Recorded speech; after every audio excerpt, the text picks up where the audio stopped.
Matapos ang malakas na lindol nitong Biyernes, pilit nang bumabangon ang mga naapektuang residente mula sa pinsala ng pagyanig. Daang-daang aftershock na ang naramdaman na inaasahang tatagal pa raw ng isang buwan. Mula sa Eastern Samar, saksi si Salima Refran. Ganito kalakas ang pagyanig na nakuna ng mga CCTV. Biyernes ng gabi sa G1 Eastern Samar. Ang pinakamalapit na sentro ng magnitude 7.6 na lindol na may layong 122 kilometro mula rito. Iniwan itong wasak ang ilang bahay sa poblasyon, pero wala namang napaunat na nasaktan. Takot ako.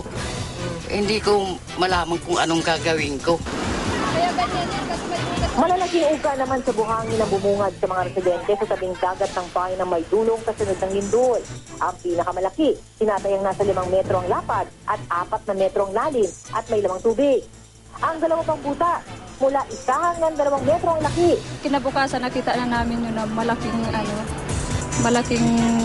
ganyan na kasi napakamalalim. Mag-ingat kung saka bababa kasi madalas paglaro ng mga bata dyan .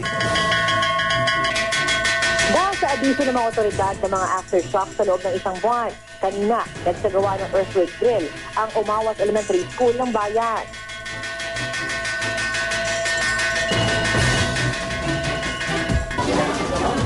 Ang mga wasak na pawid at kawayan naman ang nadira sa 87 mga bahay sa barangay sa bayan ng General MacArthur.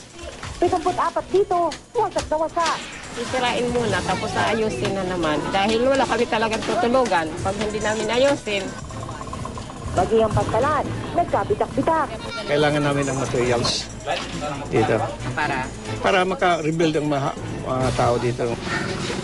Sa Pasay sa Samar, dilat na naming halos lubog sa katabing sapa ang ilang mga kubo. Gumuhuri ng pader ng kapiyang ito.